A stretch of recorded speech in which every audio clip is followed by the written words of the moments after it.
ചെറുപ്പക്കാരനായ അല്ലെങ്കിൽ 90 കിഡായ ഞാൻ പോലും മുഖം ചുളിച്ചുകൊണ്ട് മനസ്സിൽ പലതും പറയാറുണ്ട്. സോഷ്യൽ മീഡിയ നിറയുള്ള പ്രധാന ചർച്ച വാഹന മോഡിഫിക്കേഷൻ ആണ് അല്ലേ?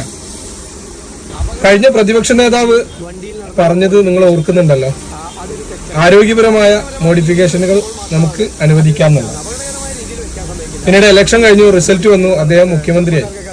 അപ്പൊ അദ്ദേഹത്തോട് അതേ ചോദ്യം ചോദിച്ചപ്പോൾ അദ്ദേഹം പറഞ്ഞ എന്താണ്, ഒരു വാക്ക് പറഞ്ഞതല്ലേ, നമുക്ക് ആലോചിക്കാമെന്നുള്ളത്. അപ്പൊ നിലവിൽ ഇപ്പൊ വന്നിട്ടുള്ളത് MVD മുഖ്യമന്ത്രിക്ക് സമർപ്പിച്ചുള്ള റിപ്പോർട്ട് മാത്രമാണ്.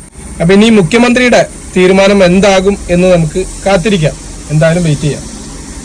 എനിക്ക് സ്വന്തമായിട്ട് 4 വീലറും ഇല്ല, 2 വീലറും ഇല്ല. പക്ഷെ ഞാൻ എന്റെ ജോലിയുടെ ഭാഗമായിട്ട് ഒന്നുകിൽ 4 വീലറിലോ അല്ലെങ്കിൽ 2 വീലറിലോ ദിവസവും സഞ്ചരിക്കുന്ന ഒരാളാണ്. ഞാൻ കണ്ടിട്ടുണ്ട് കുറെ ആളുകൾ സ്റ്റിക്കർ ഒട്ടിച്ചതിന്റെ പേരിൽ ഫൈൻ വാങ്ങിയേ, അതേപോലെ പിന്നെ എക്സ്ട്രാ ലൈറ്റ് ഫിറ്റ് ചെയ്തതിന്റെ പേരിൽ ഫൈൻ വാങ്ങിയേ, അതുപോലെ മുകളിൽ ആ കാരിയർ വെച്ചതിന്റെ പേരിൽ ഫൈൻ വാങ്ങുന്നത്, ഫൈൻ എഴുതി കൊടുക്കുന്നതൊക്കെ ഞാൻ കണ്ടിട്ടുണ്ട്. അപ്പൊ നിലവിൽ ഈ നിർദ്ദേശങ്ങളിൽ ഇനി അതൊക്കെ നമുക്ക് ചെയ്യാമെന്നുള്ളതാണ്. 4 വീലറുകാരാണെങ്കിൽ ഇപ്പൊ മെയിനായിട്ട് ആഗ്രഹിക്കുന്നത് വീല് ചെയ്യുന്ന കാര്യത്തിലാണ്.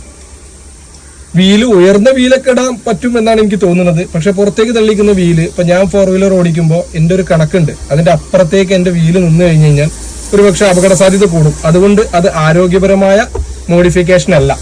എന്നിരുന്നാലും നമുക്ക് കാത്തിരിക്കാം മൊത്തത്തിലുള്ളൊരു തീരുമാനം എന്ത് വരുന്നുണ്ട്. അതേപോലെ 2 വീലറുകാർ ഏറ്റവും കൂടുതൽ ആഗ്രഹിക്കുന്നത്, പ്രത്യേകിച്ച് എൻഫീൽഡ് പോലത്തെ ബുള്ളറ്റ് പോലത്തെ വാഹനങ്ങൾ ആഗ്രഹിക്കുന്നത് സൈലൻസർ മാറ്റാണ്.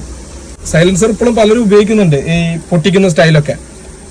ചിലപ്പോൾ നമ്മൾ നെട്ടിപ്പോറുണ്ട്. അതേമാതിരി ഒരു തരം അപശബ്ദം ഉണ്ടാക്കിക്കൊണ്ട് പോകുന്ന വാഹനങ്ങളെ അറിയാതെ ചെറുപ്പക്കാരനായ അല്ലെങ്കിൽ 90 കിഡായ ഞാൻ പോലും മുഖം ചുളിച്ചുകൊണ്ട് മനസ്സിൽ പലതും പറയാറുണ്ട്. അപ്പൊ അതും ആരോഗ്യപരമായ കാര്യമല്ല. അപ്പോൾ ആരോഗ്യപരമായ മോഡിഫിക്കേഷനുകൾ അനുവദിക്കപ്പെടും. അപ്പൊ ഇനി എന്താണ് മന്ത്രിസഭയുടെ തീരുമാനം എന്നുള്ളത് നമുക്ക് കാത്തിരുന്ന് കാണാം. അതുവരെ അല്പം ക്ഷമ നല്ലതല്ലേ.